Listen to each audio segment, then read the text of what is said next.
Ladies and gentlemen, boys and girls, children of all ages, welcome to the greatest show on earth. This is the AC Show. I am Chris, aka Mr. Carroll Science, and this great looking dude over here is Aaron, aka the handy outdoor nerd. Greetings and salutations, everybody. Oh yeah. So sorry that we missed you guys last week. I have been under the weather for a while. And well, last week was Christmas, so what's that? Last week was Christmas. That's right. So we decided to take Christmas off last week. So sorry if you guys were looking forward to the show and we didn't have it. A few weeks ago, I dropped the ball. I totally fell asleep instead of doing the live stream. It's been a miserable time. This sickness is messing me up.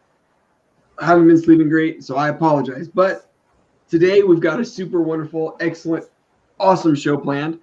So thank you guys for joining us. I have been sick. I'm getting over it, but my voice is a little crazy. So if you'll just bear with me a little bit on that. Today's show, it's going to be super great. Just to give you guys a little bit of a preview of what we've got going on. As pretty much always since day one, we've got cool prints coming up. So I'll show off some of the cool prints that I've done over the last couple of weeks. It's been a couple of weeks since we've had the show, so I'll show you guys what we're doing. The condenser, we're going to go to all3dp.com and talk about some of the coolest 3D printing news, the ones that are interesting to me because, you know, I'm the one that matters, I guess, when I created the segment.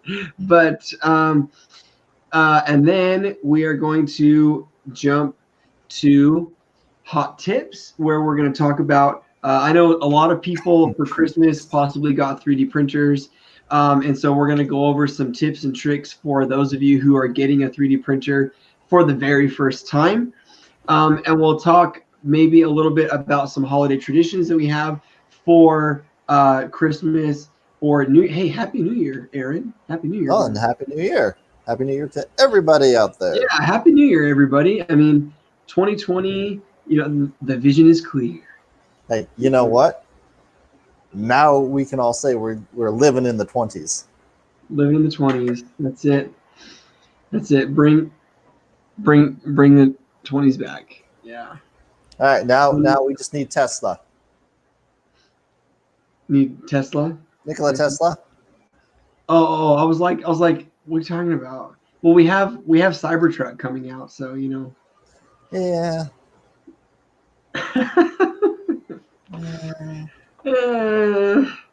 Cybertruck, not my favorite. Not my favorite. So, Vibe playlists. Hey, welcome to the stream.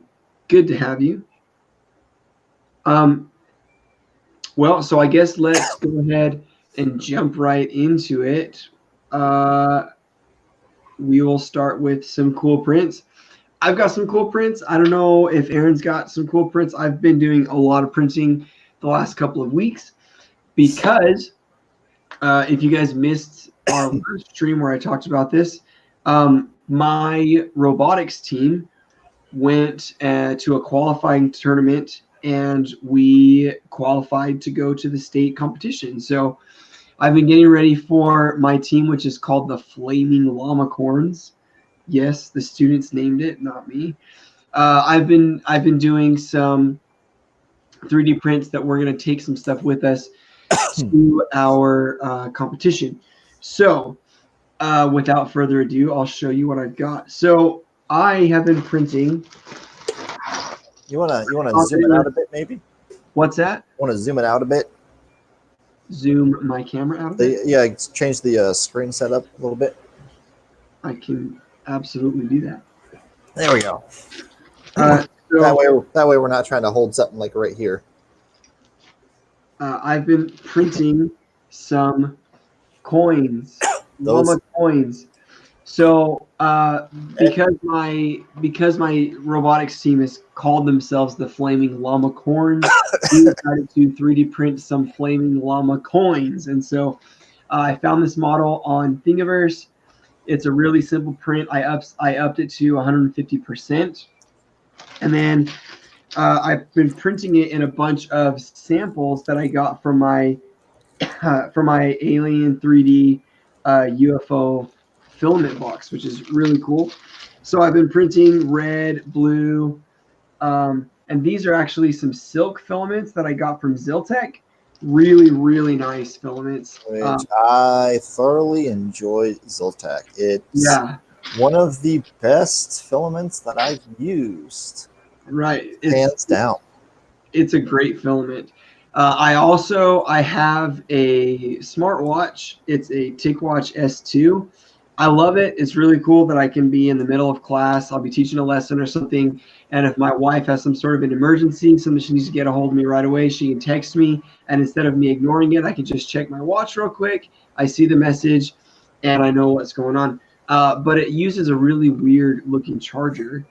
And so I decided to I designed, which if you guys are fans of the show, you know how terrible I am at designing stuff. But I designed and 3D printed a stand. Fans, Chris? We have fans? Maybe ceiling fans. Fans of the show, not necessarily fans of us.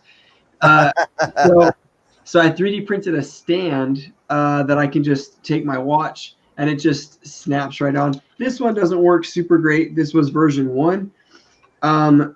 But I did go ahead and 3D print version 2. It's sitting on my nightstand right now, and I didn't want to wake my wife up to go and get it. So, anyways, I low-key miss your class. Well, you know, I'm sorry to hear that you miss me, but I hope you're doing well in high school. I'm assuming you're in high school because I taught 8th grade last year. So, Desert Dude, I'm a Giant fan. You're a Giants fan? Are they even doing well this year? I don't know. The bad jokes keep on coming. So because I've been 3D printing all these little llama coins and I've been using my filament samples that I got from the UFO box, I 3D printed a spool. It's a little tiny spool that the samples fit perfectly onto. And so the way it works is it just kind of twists together. So this is just the remnant, what's left over after I printed the coins. So if I wanted to print in, say, this filament, which is a marble PLA, it's called a marble because it's got tiny flecks of like dark gray and stuff. Catherine Griffith, of course I remember you. How could I forget? You were one of my great students. Well, I mean, you did okay. You did pretty well in my class. So I can take this marble filament that's zip tied together, and I just take and slot it. I just slot it onto my spool. Then I take the other side, make sure that it's matched up properly. And then I just twist it together, and now I've got it preloaded, which is pretty sweet. So the reason why I really like this is because if I don't have this type of a spool, whenever I go to load the filament onto the machine, I've been having to unwind these little wraps and wind them up on a spool in order for them to print properly. I haven't had a lot of success just kind of hanging the plane. Desert Dude, I don't know your actual name because you go by an alias, Desert Dude, but I do remember the jokes of a certain student where they would call you Desert Dude. And so assuming that you are that student and assuming that you want some anonymity because you don't have your name set as your real name on YouTube, I'm going to just not say it. But yes, I do remember you. So anyways, those are the things that I've been printing.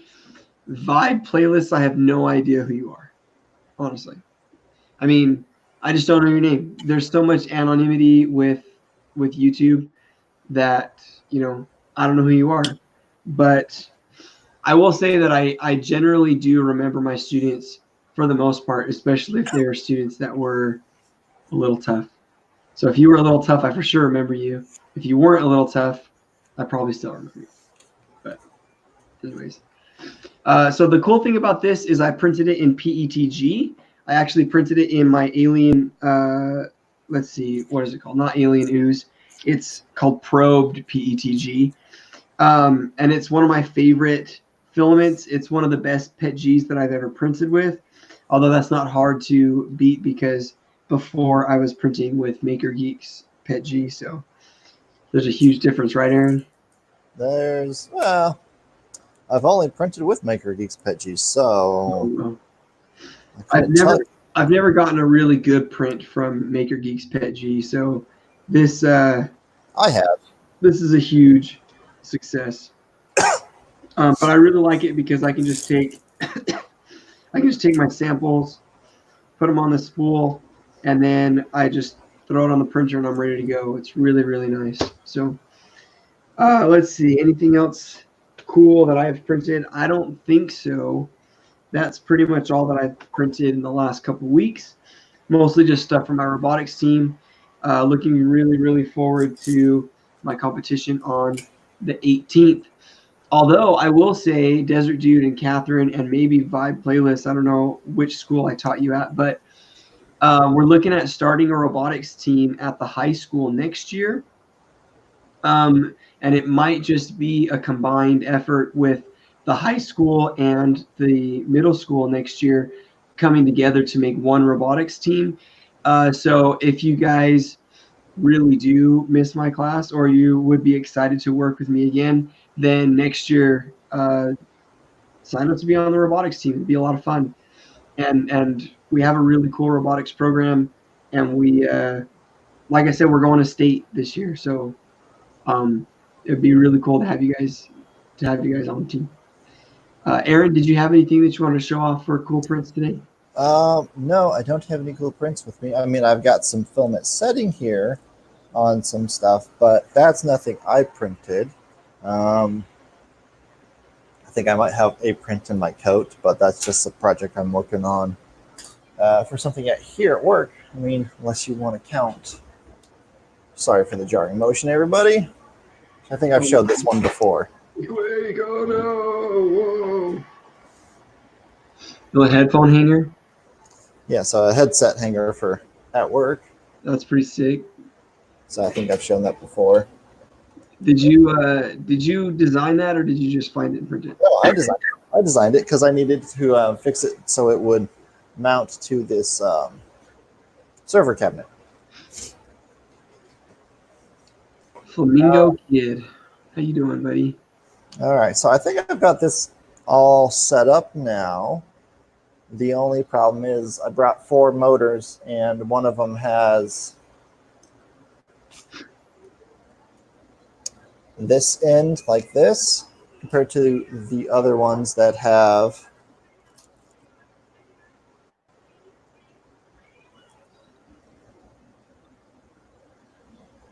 yeah. So I had a lot of issues with that exact problem. Is I cannot stand those JST connectors because I don't know what it is, if they're just not standard sizes or what it is, but I can't seem to find the connectors whenever I need to, I don't know, when I buy like a new thermistor or I buy a new heater cartridge or a cable for the NEMA 17s or something, I just want to be able to just plug it in. And it just really blows my mind that they all use those, what do you call that black connector? Do you remember? I do not. I can't remember. They all use that stupid black connector for the cable, even though all of the boards use those white JSTs. So I do not know who Flamingo Kid is, so I can't say if I remember them or not.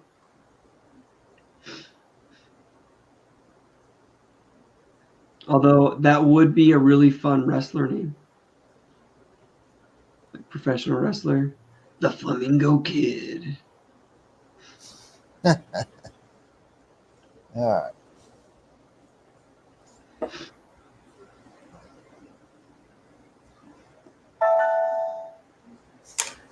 All right, so I'll have to unplug and swap out one motor. And this motor and the other two, I don't know if they work. They should work, but I've not tested them, so I have no idea. But I know one does because it's my extruder motor from the printer bot. Hey, Flamingo Kid is a great wrestler name. All right, I'm telling you right now. You guys can pick on it all you want in chat, but I'm telling you, Flamingo Kid could make it big. Ooh, it even rhymes. Flamingo Kid can make it big. If you never listened to any of my advice before, listen to this advice. You know, Flamingo Kid's a great name. Let's see if I can get this to. This advice. You know, Flamingo Kid.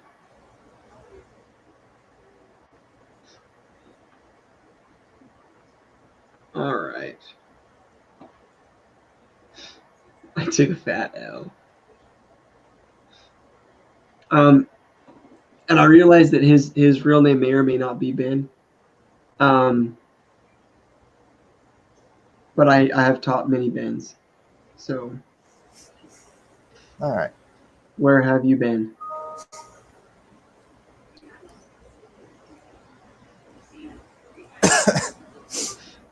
But personally, Flamingo Kid, has a better ring to it than Ben anyways. So Flamingo Kid is a much better wrestling name than Ben would be. I'm just saying. All right. You want to... there's nothing wrong with the name Ben. I'm just saying that if you're going to be a wrestler, like, who are you going to be more afraid of? Ben. Or Flamingo Kid. Like, that's better. It just is. Yep. All right. You want to pop my screen up? Yeah. And just let me know. It's up. All right. So on my Twitter last night, I did a live stream on getting my stepper motor drivers all set and ready to go. Got them calibrated to 1.0 volts. And I've got 3 hooked up here, so I'm going to have to adjust one every now and again just to kind of test, make sure I've got it doing what I want it to do and make it as quiet as I want, which is why I've got it to the 1.0 volts. Is I want the decibels to be low on this. So these are the 3 that I've got hooked up, and I've got these little tabs on it so I can see if it turns left or right. Now I'm going to get this power supply plugged in, and then I don't want to touch anything after that.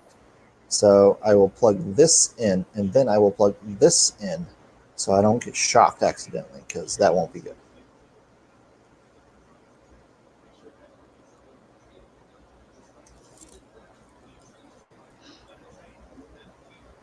Oof. All right. Fun part. Plug it in, plug it in. I'm trying to get it to load you side by side, but I'm gonna have to take myself off of the stream to be able to do it. Okay. Well, just let me know.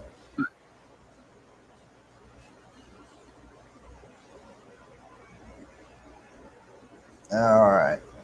That looks good to me there. All right, so I've got printer face up. I'm going to connect the printer.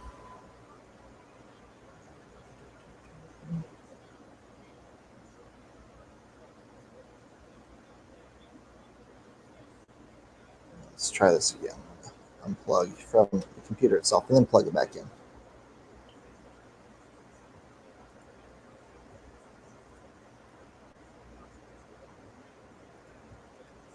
On 3, connect.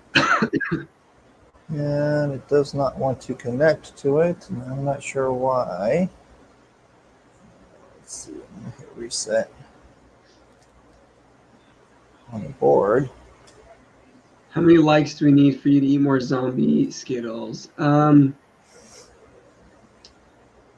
That's a good question, Desert Dude. Well, I've been trying to think of something else that I can do besides the zombie Skittles because I'm tired of puking. But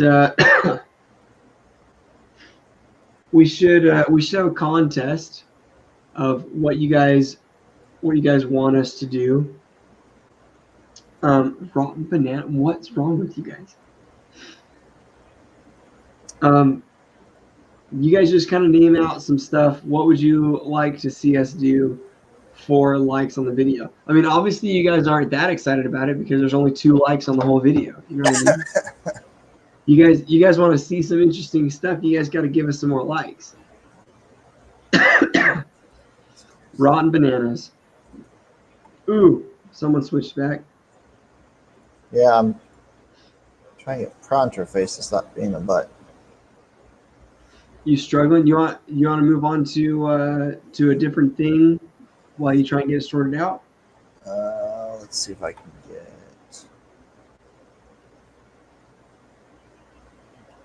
1 second, BRB.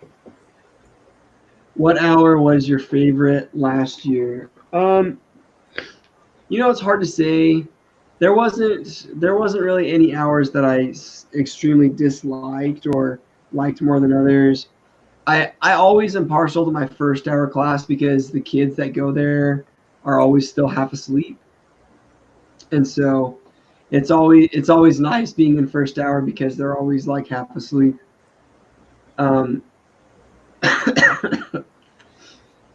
But yeah, I mean, I like pretty much all my classes. Every once in a while, I go through phases of my goodness, I really hate this class, but it doesn't last very long. And last year, I didn't really have any classes that I hated because pretty much everyone in my class was awesome. It's just that sometimes they talked a lot more than other classes. Isn't that how it's supposed to go, though? Yeah, some kids though they talk a lot, and you have every once in a while you end up with a class that has all of the talkers in one class, And that would suck. And so it's a little more difficult because they just talk and talk and talk and talk, and you can't get them to stop. 4th hour was good. 5th hour was good as well.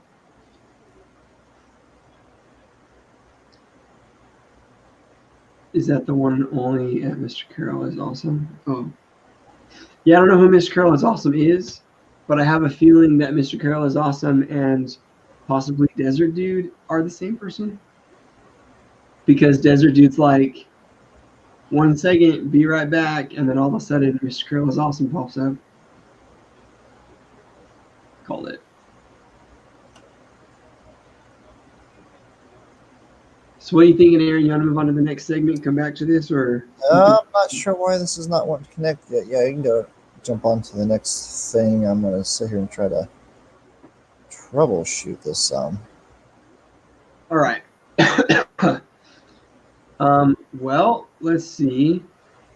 We can talk for just a second because it is a brand new year. Happy New Year, everybody. Dude, it is me. 1 second, be right back. Oh, Mr. Carroll is awesome. Took off again. Shaquifa Ferdinand, I am assuming is also Desert Dude. I don't know. Anyways, so over the last couple of weeks, we've had Christmas, we've had New Year's, and so I'm curious what your guys' New Year's Day traditions are, if you have any. One thing that my family always likes to do is we like to go outside and use those little poppers, you get them at like the dollar store, you throw them on the ground and they snap. And those are kind of a favorite for my family. My little boys just love them. They throw them on the ground, they pop, makes them feel good. Happy New Year from you, kid. We like to get the sparklers out, and they like to write stuff with sparklers. Especially on, I think, the iPhone cameras now, you can do prolonged exposure. Yeah. Where basically prolonged exposure just means that it tracks something that it's moving, and it kind of blurs it together. You usually use a prolonged exposure when you're trying to take a picture like at nighttime or when it's really, really dark. But in the case of like a sparkler, you can use a prolonged exposure and you can write stuff in the air and it'll show up as a written word in the picture, which is pretty sweet. So anyways, I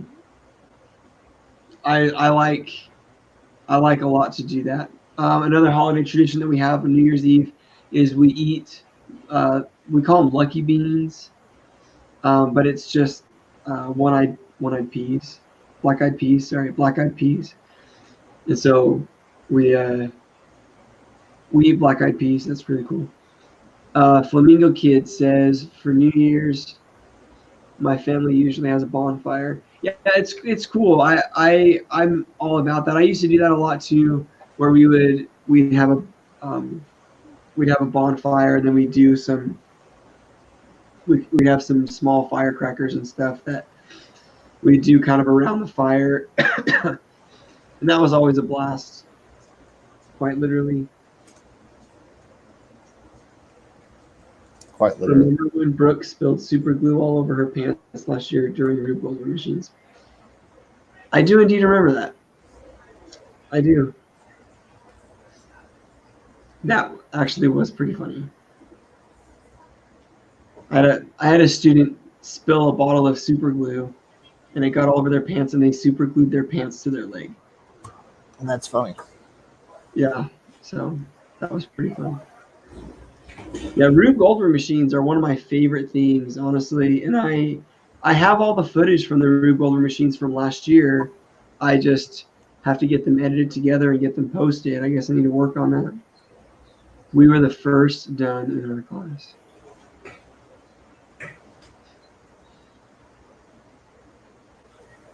That sounds cool. What about you, Aaron? Did you have any holiday traditions at all, or anything that you guys like to do around Christmas or Christmas? I mean, Christmas Eve we open up one gift each, and then obviously Christmas we open up the gifts. We stayed home Christmas, me, my wife, and my son. Just spent all day together there, which was nice. That's cool. New Year's, I mean, I used to stay up when I was younger. We would, have, food, kind of stay up and eat it and wait till midnight. And obviously, I stay up anyway, usually because I'm at work or something if that happens. So, yeah.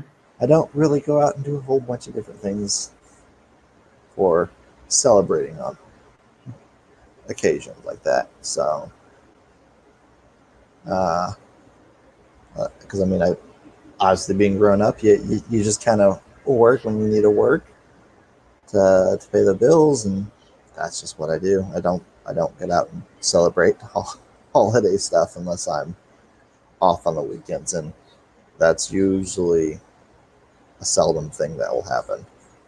Because Brian, what's up, dude? Brian just hopped in the chat. Old man. Brian, how you doing, man? I feel so accomplished, Brian, that I got a riddle correct that you missed today.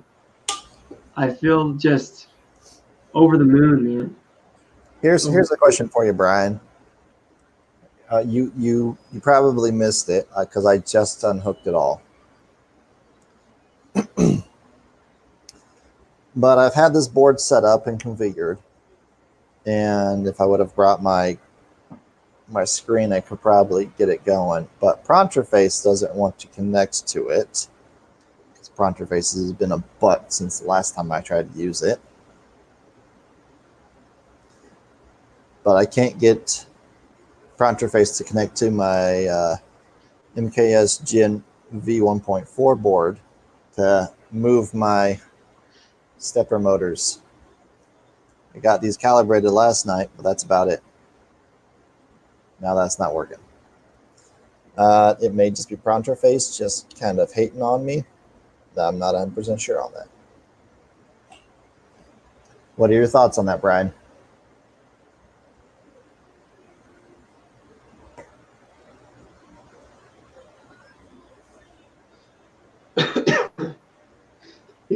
See, this is this is the part of 3D printing that I just am not good at. Like, even getting my ANET, trying to just connect it to my computer, just couldn't get it.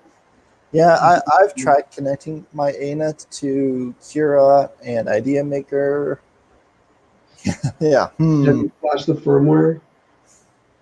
Yeah, I mean, I never really got it to. Well, I've got it to connect to update it, but if I wanted to print from my computer, that's never worked. But I have done the firmware update on it like that. No, I'm talking about your new board that you're looking at right now. Yeah, I used the Arduino IDE and flashed Marlin on it several months back. And obviously, if I would have thought to bring my monitor for it, I would have done that. But I was like, I'm going to use Pronterface. That can be up on the screen. Everyone can see what I'm doing and get this going. And it gave me the finger, pretty much. I said, oh, you want to do this for the show? That's not happening. Yep, flash it via USB. And see, my friend who is better at doing stuff like that, I actually had him help me out and him do it. And we got I am not that friend. I'm just throwing it out there. I am not that friend. No, this is a friend who actually lives here in town. So, but yeah, no. But Pronterface, last time I tried to use it with the printer bot, it wasn't working either. So I don't know if Pronterface just hates me or what.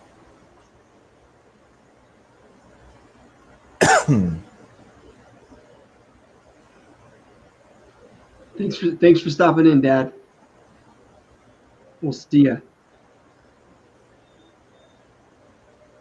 My dad's not been feeling good, and so he just wanted to stop in and say hi. He said I'm gonna support you. I'll stop in and say hi, but I'm gonna head out real quick.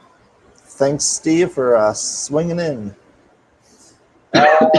See, I've actually watched videos on doing this, and I don't actually need any other device with this board. You just flash it with the board itself. You don't have to have an external on it.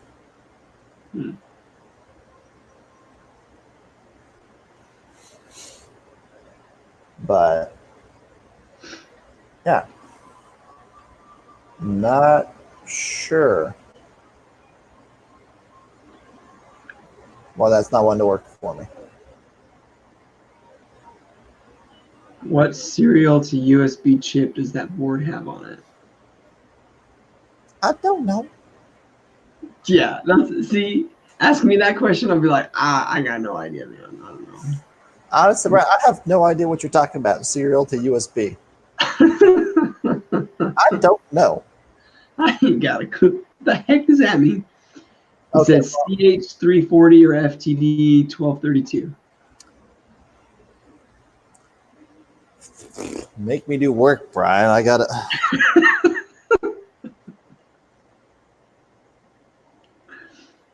Right. This is what you get, man. You ask a question that he actually knows the answer to, that he's experienced in, and then you're just like, here's the thing. There's different chips on here, and I know there's a bigger chip and stuff. Like, I just got to look for this itty bitty writing to tell me what chip. And if I knew exactly where he was talking about it would be located. Said it's near the USB port.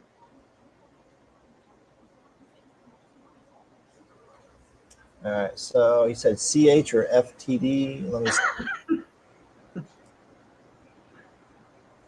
Trying to get me to eat rotten bananas.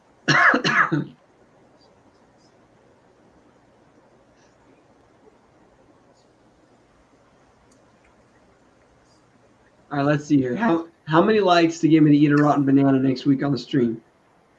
All right, so I'm seeing an FT232RL that's close to it.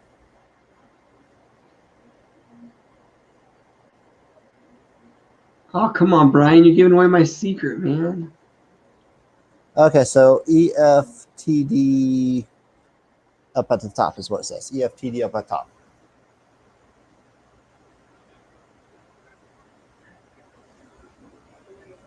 So up at the very top of it, it does say EFTD. One, it looks like. Or I.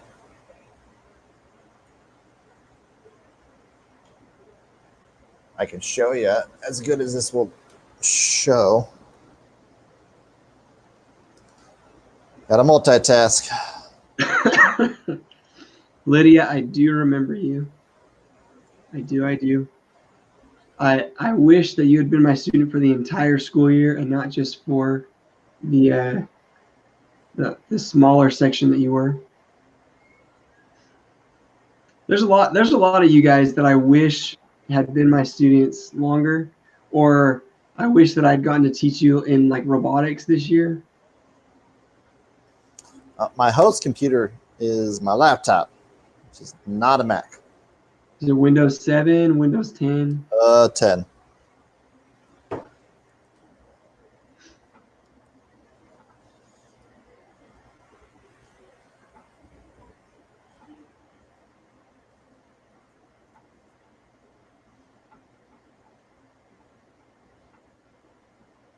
Yeah, it does have the FTD I on it. I got to refocus my camera. There we go. See if I can't send you an actual photo of it, Brian.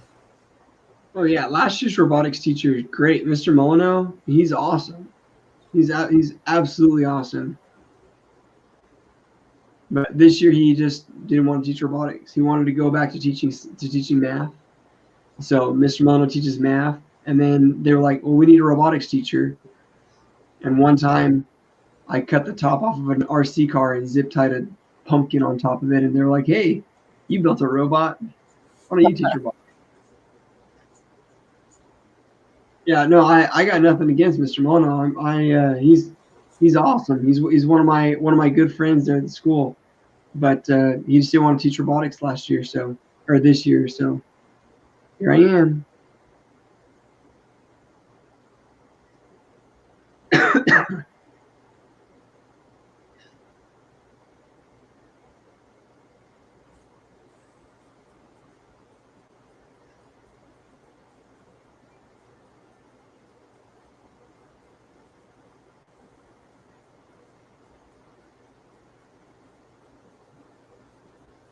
Brian.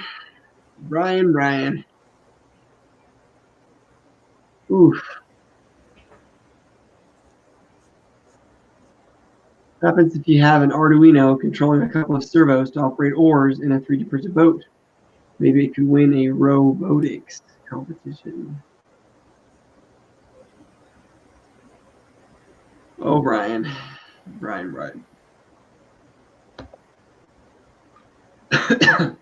It very well could, Brian. In fact, that's a good idea for a video, man. I need to do some videos on my robotics stuff. All right, Brian. I sent you the best picture I could get of the chip and the number. But yeah, it does say an FTDI.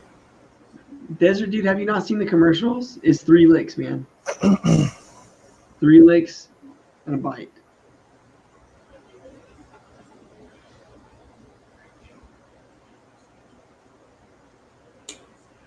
There you go, Brian. Exactly. A 1, a 2, a 3.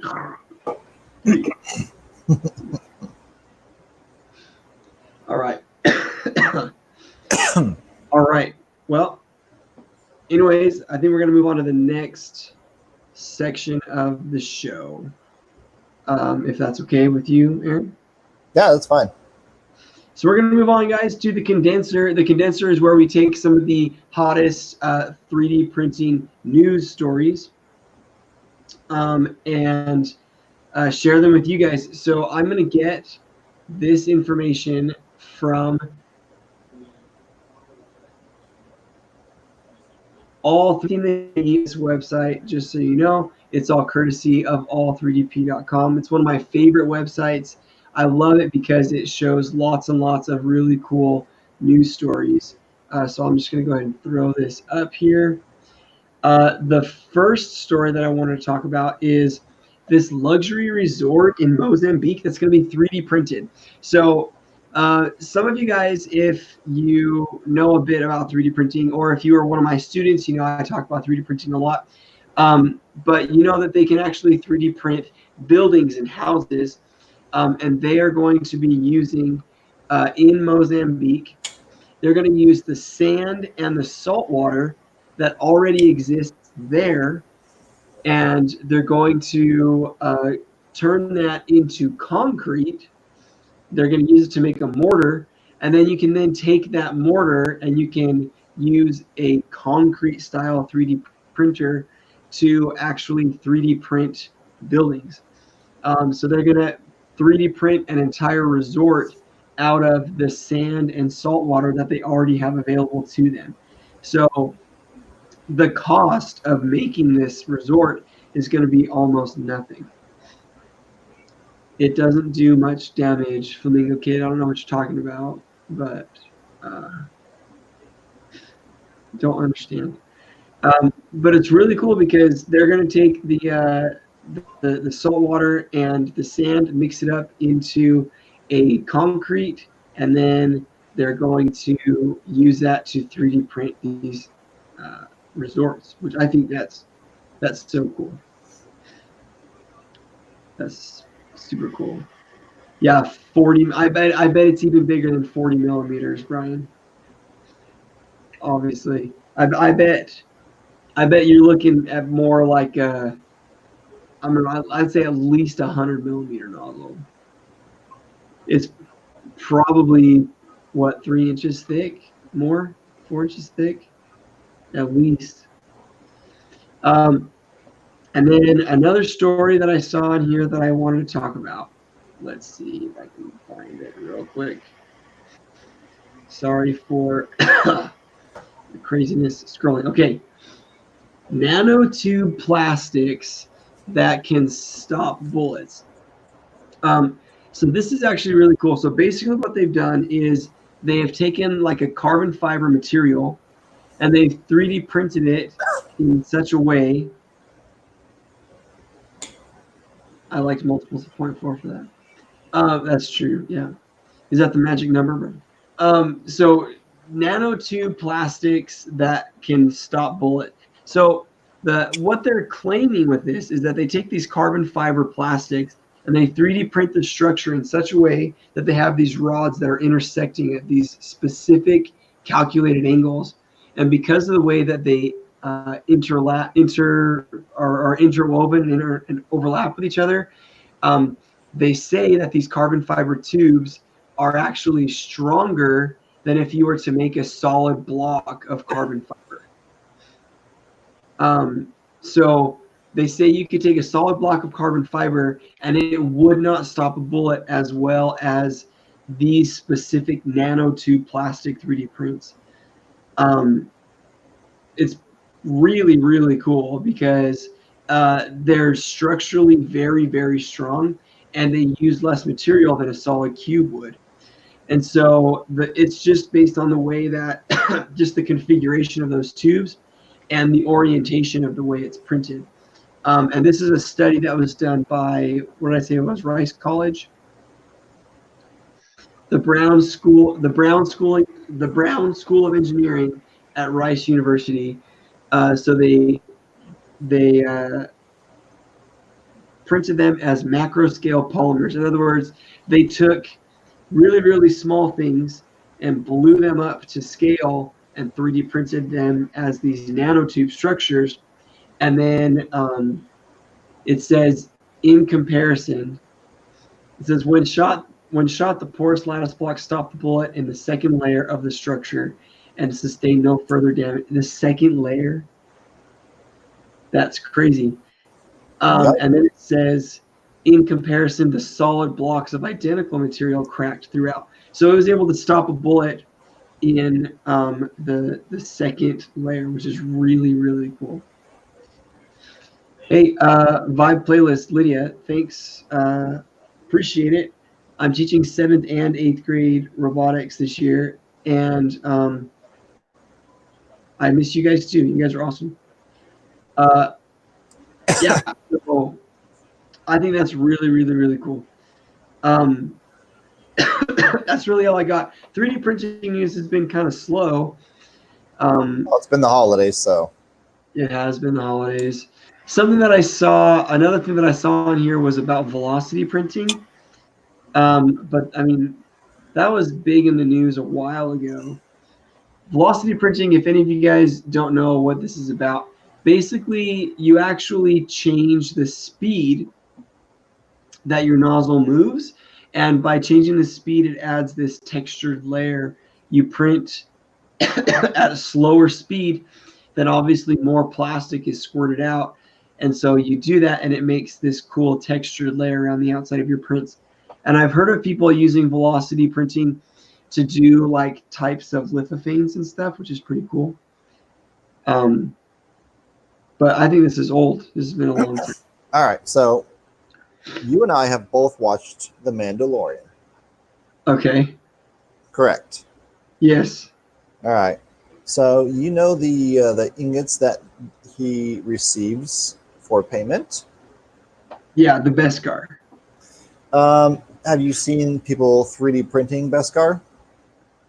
I have. It's not something that I am like super excited about 3D printing, honestly. But well, I've seen people pop out a couple of prints of it, and they make it actually look like the Beskar from it, and that velocity printing made doing that, because it's just like they print it. Some of them are printed just like that, where it just has the coloring in it, which is interesting. And some people, I could see that being that would be a really cool use to make it look like it's got the waves into it. What is that called when you forge metal in lots of layers so that it adds that pattern? Damascus, yeah. Damascus. But it's got that. Go ahead. No, you go. Oh, I was going to say, I've actually also seen someone forge metal with it too, and actually had a big hydraulic press that actually stamped in the emblem on it. Oh, nice. But yeah. Hey, Desert Dude, buy me a PlayStation, and I'll gladly be here for it. Just so you know. Just saying. So anyways, moving on through hot tips, let's go ahead and talk about this. So some people may or may not have gotten 3D printers for Christmas. I personally have gotten quite a few phone calls from friends of mine asking me if I can come over and help them get their printers set up and started, because a 3D printer is something that is a really cool Christmas gift, honestly. And so as far as hot tips go today, we decided it would be a really cool idea to talk about some tips and tricks that can be used for people who are excuse me, for people who are brand new to 3D printing. So these are some tips that I looked up on all3dp.com, which is that same website that I got those news stories from. But these are some tips and tricks to help you get up and running if you are brand new to 3D printing. So number one, level the bed and set the nozzle height. I cannot tell you how many Facebook posts there are of people who just got 3D printers and they're like, I can't get anything to stick to the build plate. I can't get this to work. How come it doesn't work? How come my nozzle's always clogged? Well, and that's because you need to set the nozzle height. Your nozzle needs to be a slight gap between your nozzle and the build plate. The way that I level mine, because I use a build tack sheet that needs to be a little bit further away, is I use a note card, and I make sure that I can just barely slide my note card between the nozzle and the print bed.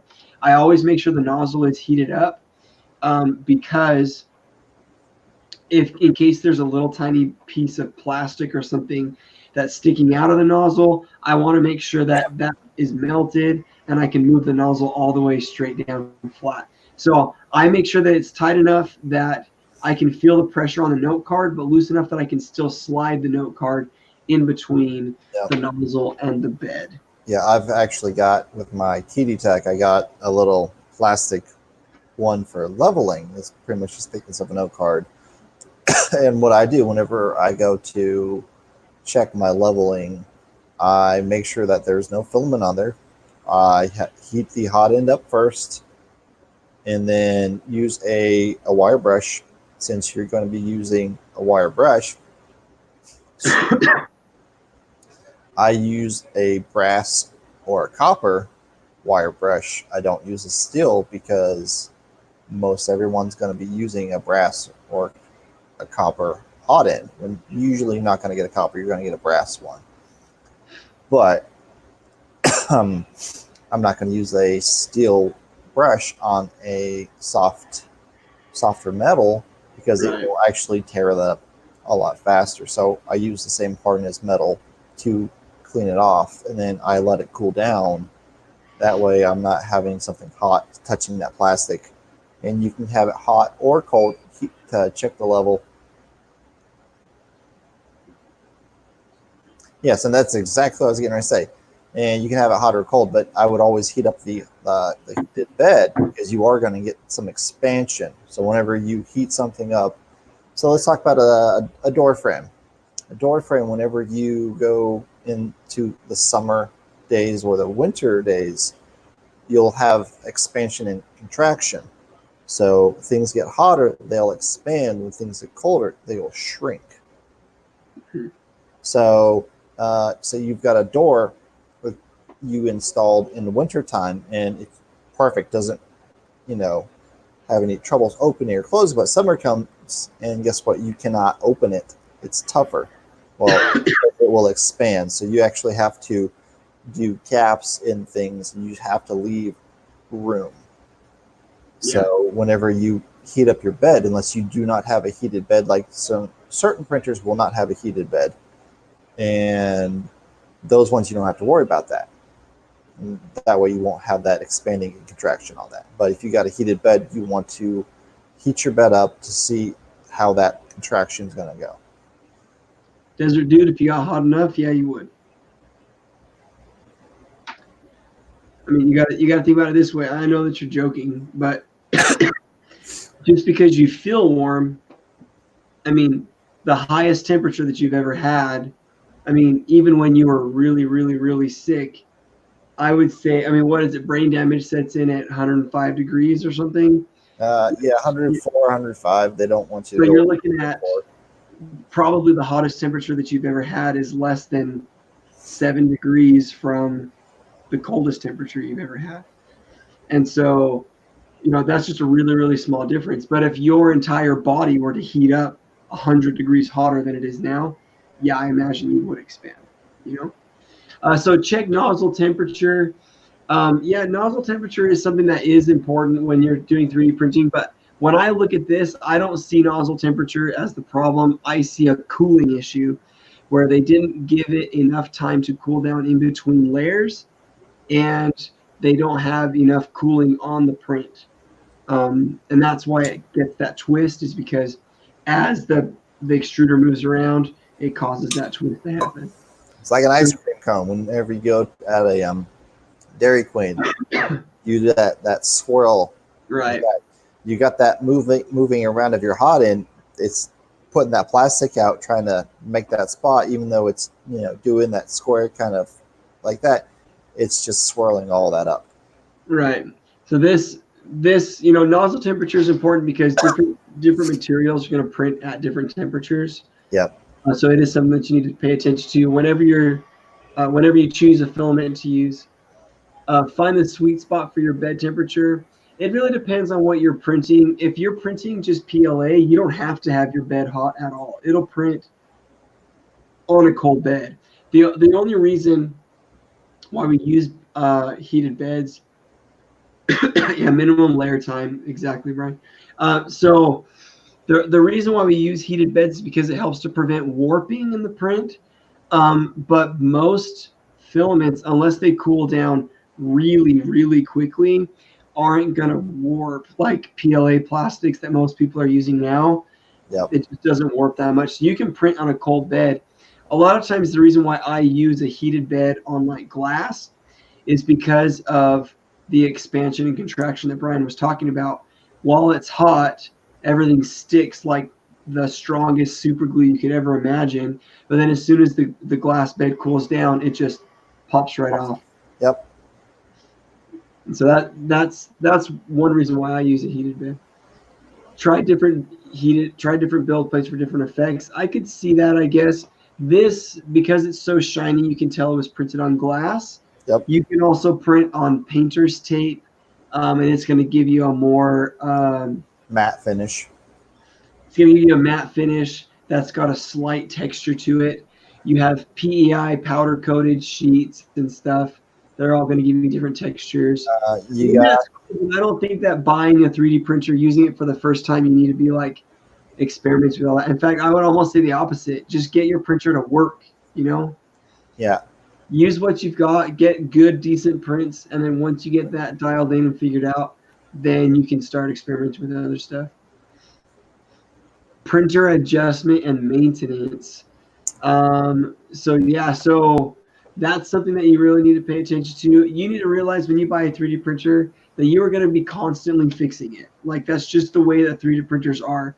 You're going to constantly be needing to change out nozzles. You're going to be needing to check your temperatures, make sure that your thermistors are working. You're going to need to be checking to make sure that, like in this picture, you can see how the carriage is not aligned properly on the Z-axis. And so a lot of these things you have to really pay attention to. So how many likes do you eat a rotten banana? I'll say, Ben, if we get 15 likes between now and next week, I'll eat a rotten banana. How about that? 4 likes, not fair. Okay. You've got a week to share it, Dan. All right. Yeah. So, anyways, but you also got to think. So, if you look at the first one there, they've got that nice level carriage, and I know this from experience with the ANET. If you don't have it aligned right, it will be sideways. But you're also going to get some binding. It's going to make some funky sounds because your carriage is offset. It's not level. You get that opposite parts there. One, you're not going to get it printing. You're going to score your bed. So that's one problem you're going to have if it's unlevel. You can have your bed level, and it's still not going to do it right. And if your bed's not level, it's going to score your bed too. So take your springs. What you want to do is you want to bring your springs all the way down. So tighten it all the way down as tight as it will go on front and back springs.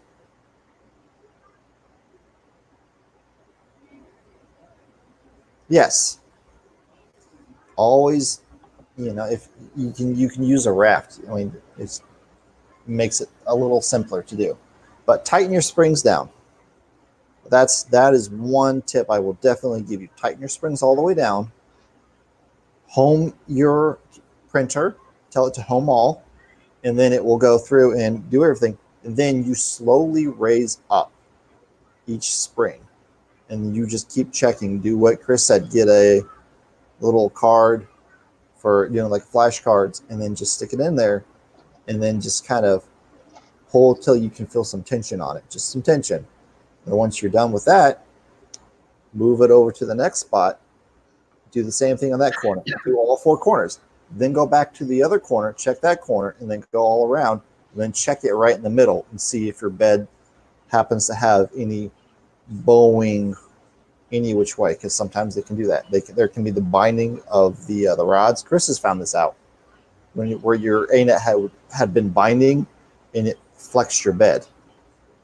Yeah. Yeah, I had a lot of issues with that. And then the next tip is to be careful with your filaments, especially if you live in a moisture-rich environment. If you live somewhere where it's always raining and stuff like that, there are a lot of filaments, usually not PLA, but things like nylon and a lot of flexible filaments and stuff. They're hygroscopic, meaning they absorb water like a sponge. Yep. And so it's really nice to be able to have something. I just have a bin that I keep a bunch of desiccant packets in, and it helps to keep my filament pretty dry. And I live in Arizona anyways, where it's really, really dry.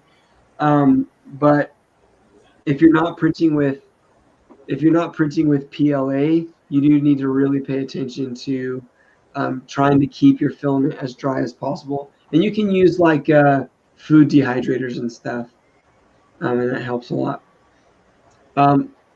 Find a slicer that you like and learn it. So there are lots of different slicers out there. There are lots of different slicers that you can use for 3D printing. I personally like to use Cura. It's my favorite one because it has a lot of profiles that are already set up for the printers that I have, and so it's really, really simple for me. Aaron, you prefer Idea Maker. Idea Maker. I use Idea Maker, and that's by Raise 3D, and Raise 3D makes printers, and so that is what they use for their own printers. But it's kind of a copy of Simplified 3D, so, or as everyone calls it, S3D. There's also Prusa slicer out there, which, yes, it works on their Prusa printers, but it also works on your other printers. Mm-hmm. So you don't have to have a Prusa to use Prusa Slicer. And Prusa Slicer, I've not used it, but I've watched people use it, and it's got an ease of use for people. So if you want something that's got an ease of use, Prusa Slicer is one of those things for you. And you also have Cura. Yeah, and I love Cura. It's so simple. It's so easy. And honestly, I've been using Cura. I update it every once in a while. I will update it and I'll completely clear off my old profiles and I'll start brand new with fresh settings just to see how the new Cura adjusts and things. And I've never, not in the last maybe year and a half since I think Cura 3.4 or something like that came out, I've never had an issue with support settings. I've never had an issue with really anything. My prints have just come out nice and clean. It's really, really good slicer. Yep. Using supports, it's really, really tricky to figure out support settings, supporting materials. Basically, supports are used anytime you have some sort of an overhang that is that's not supported. If you're going to try and print something that's not being supported, it's pretty much always going to fail. Anything that sticks out the sides of a model needs to have some sort of support underneath it. Anything steeper than, depending on how much cooling you have, probably anything steeper than like 70 degrees really needs to be. What are your thoughts on that, Aaron? Yeah, 70. You can, and most of them will actually give you the option instantly set up for that. On the degrees, I usually will do, it depends on what I'm printing. I will do it at 50 degrees or 60 degrees. So it really just depends on what I'm doing. And in Idea Maker, I always toss in supports where I want them to. And that allows me to only put my supports in where I want them and nowhere else. So if I feel like, well, this pot's going to have an issue with it possibly, I will put it there and not have to worry about that.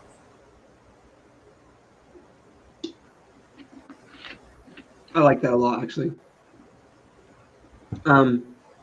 This one here, I've never, ever experienced this problem. Ever. Oh, yeah? I've never had this issue whatsoever because my Cura settings have always been super good with that.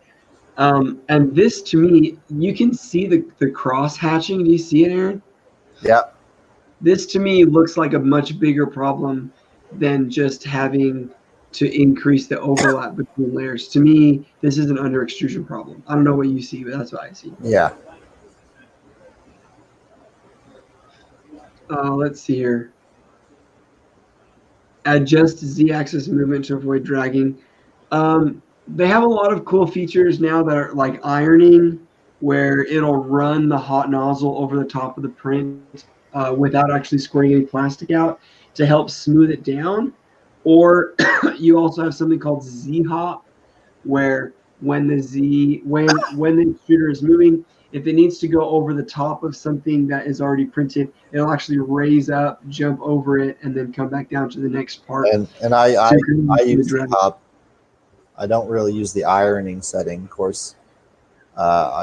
Depends on which printer I'm using, but I don't really use the ironing. I do Z-hop for maneuvering. So that's my kind of go-to right there. Yeah. I need to try out the ironing setting on it though. See how that does. Comes out really pretty when you do. So slow down print speed to avoid ringing. I think that ringing to me is more a stepper motor calibration. Yep. Like you get upgraded stepper drivers, and that's going to fix that a lot. Yep. Slowing it down, I don't think is the best solution, because the ringing you're going to get is the vibration of that motor. Yeah. And I look at like the sides, like right here on that die, and you can kind of see there's little tiny imperfections on the edges that kind of overlap with where those circles are. Yep. So to me, that's more of I have a really, really cheap printer, and I need upgraded stepper drivers. Or if you cannot upgrade your stepper drivers, there are TL smoothers you can use. Yeah. You can install in line with your stepper motors. Yep, and then that will help you out immensely on cutting that down. One person I know who's done this and done videos is Joe 3D Printing Noob. He has done the add-ons. And he's talking about Professor. You're talking about the noob, 3D Printing Noob, 3D Maker Noob. Maker Noob. Yeah, sorry.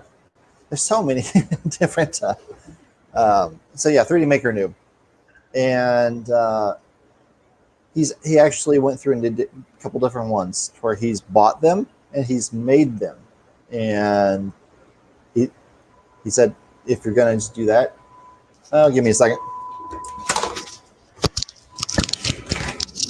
Yeah, so Aaron works at a TV station in like the broadcast studio. So every once in a while, if there's some sort of an emergency or something that goes on one of the channels, he has to kind of hop off. Where do those likes come from? There's a whole 7 likes on there, Flamingo Kid. Anyways, post-process for a finished look. If you want your 3D prints to not look like 3D prints, you want them to look like real objects, you're gonna have to do some sort of post-processing. We're talking about sanding it with sandpaper, lots and lots and lots of sanding. Don't expect to get something to look real and print it in that color. You're not going to be able to print a blue nut, have it look perfect with 0 imperfections, and keep it blue. Like, it just doesn't work that way. You're going to have to sand it. You're going to have to filler primer it. You're going to have to do all kinds of stuff to get it to be nice and cleaned up and ready to go. Well, that's annoying. What's going on? The idiot who segmented James River didn't freaking segment it right. So there was the color bars on there. It goes, and I was like, instinctively run over there and hit next on it. And I was like, wait, no, it's James. Craps. I mean, you set your in and you're out and you save it. It's not that difficult, people. Now I got And to write that up because someone doesn't know how to segment a freaking spot right. dang it, Aaron, you're gonna have to actually do something. I Jeez, know. your job is tough, isn't it? It's hard. Well, I that's always the same. That's always the same. Why can't they just do the stuff that they're supposed to do right? I go through and check everything, and they don't do their job.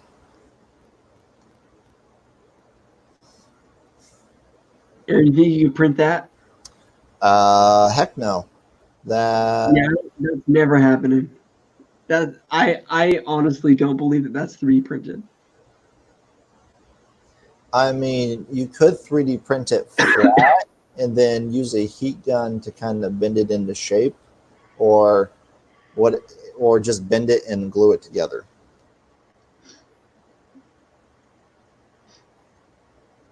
This right here is not 3D printed. There's no way. There's like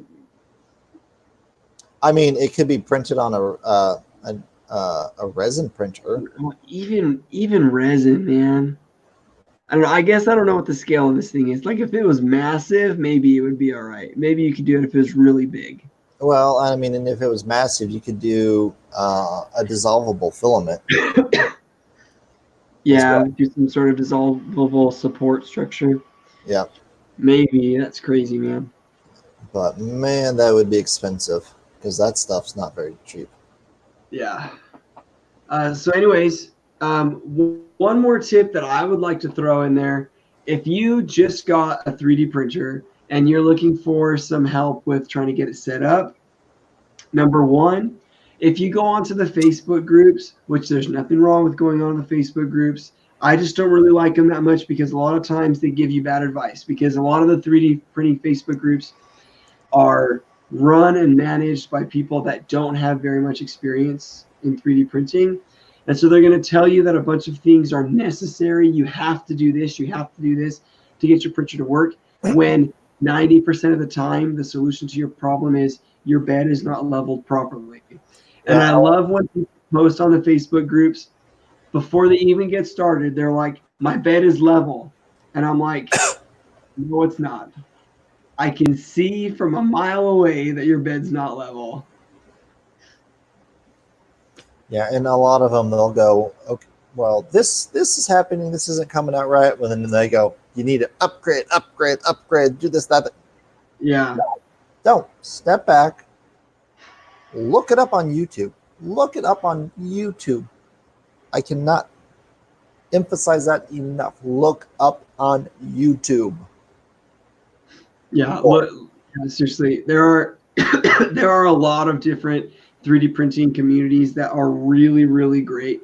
The Twitter community that I'm a part of, super awesome. After the video, I'm going to throw the links down in the description to my Twitter account, to Aaron's Twitter, so that if you guys are on Twitter, it's a super great, useful tool for finding help. Some really good channels for getting started with having help is Chep 3D, Chuck Hellebuck's Electronic Projects. He is the man. He's awesome. He's so good, and he's one of the nicest guys I've ever met. He absolutely will bend over backwards to help you get your printer fixed and working. He's done it with me to help with my printers. He does it with hundreds of people all the time. He's just such a good guy. You know, I've actually never asked Chuck for any help. Really? No, Yeah. dude's awesome. Dude is so good. He really does anything and everything he can to help get printers going. Nice. If you're looking for ideas of stuff to print, 3D Printing Nerd is a good YouTube channel. Make It with Calvin, super good buddy of mine. Jimmy Shaw's Tidbits, also a really good buddy of mine.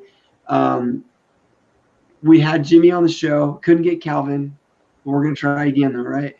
And we're going to try. Also a good one. You saw him there in chat, everybody. BV3D, Brian Vines. Yeah. He will definitely help you out on different things. I don't know if Brian's, sitting there at his computer right now or whatnot. But Brian is a good friend of ours, and he is a fantastic person. He will help you out. Let's see, Eddie will help you out on that. Eddie Moser, he knows his stuff on printers. Yeah, there's a lot of really helpful people. So many. Eddie does his own personal code for his firmware on his printers. So that's too much work for me. My brain hurts. Well, see, there you go, Chris. Like we got these friends that do this bubble, and we got these friends that do this bubble. Yeah. So I'm more of the smaller one. I don't have all that coding expertise. My bubble is very small. It's very small. But yeah, so there are a lot of really cool people that you can go and talk to. Leave some comments down below if you guys have any questions. You can look up some of my videos. I don't really have I have a few 3D printing videos, not necessarily tutorials or anything, but anything that I know how to do, I'll gladly share with you guys. If there's something that you would like me to make a video about because you think that it'd be helpful for you, I'll do my best. I'll do my darndest. Somebody asked me to make a video to help them learn how to change their oil. So I spent 3 hours filming this video on how to change the oil in your car.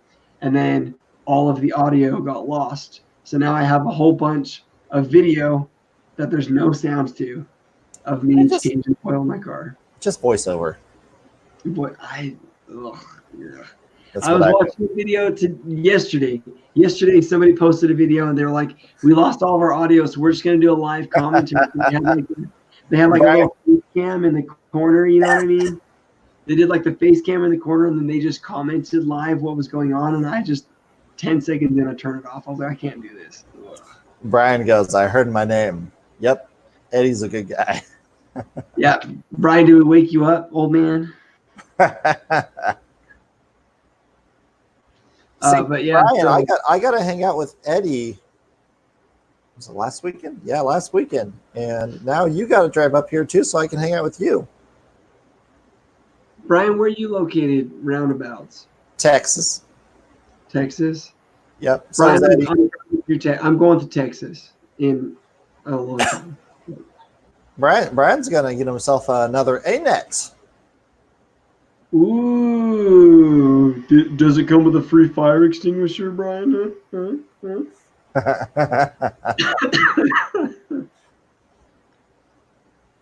Far away. San Antonio, Texas. Yep. I bet his house is on the way to your house from my house. Probably.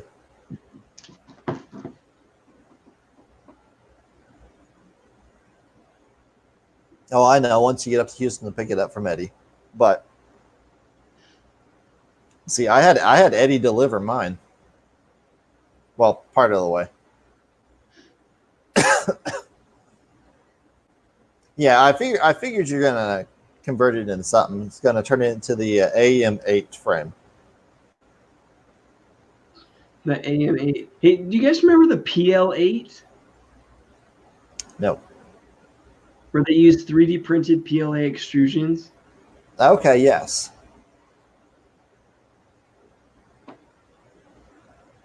I thought that was really cool. Let's see here.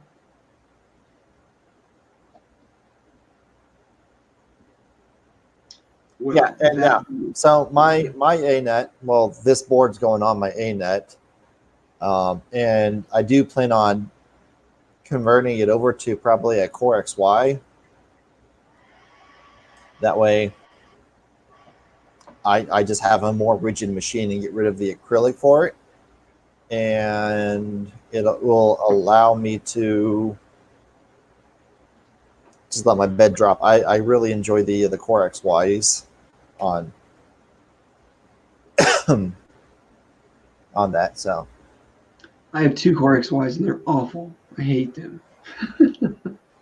Well, that's because it's a Robo Core XY. Robo. You know, I need to just get in contact with Robo and get them to send me the parts so I can get them all fixed. And I don't know, maybe if I get all the parts fixed, maybe it'll print good. Who knows? Oh, I understand that, Brian. All right. Well, Aaron, I don't know that we have really anything else to throw out there. You got anything else you wanted to go over? Now, the one thing I was going to go over apparently didn't want to work. Yeah. So I'll probably well, no, I'm off. So I might hook this up some point in time over the weekend and to my display and see if I can't just control it with that. Get my. You should have recorded it and make a video out of it, man. Yeah, I was hoping to cut that out by just doing this, but that didn't work, so I might just have to do that. Yeah. All right. Well, yeah, it's way past my bedtime too, man. I got 3 kids. I got to sleep when I can. Yep, right. So I just want to say, if you guys stuck around to the end of the stream, thank you so much. If you're watching this later, thank you guys for putting up with us for this long. We appreciate it. We love you guys. Next week we're going to be over on this guy's channel. I'm going to make sure that I have all the links down in the video description. Please join us next week for the AC show, the coolest show on YouTube. This is Chris for Aaron and apparently Brian too, saying good night and good printing. Take care, everybody. We'll see you guys.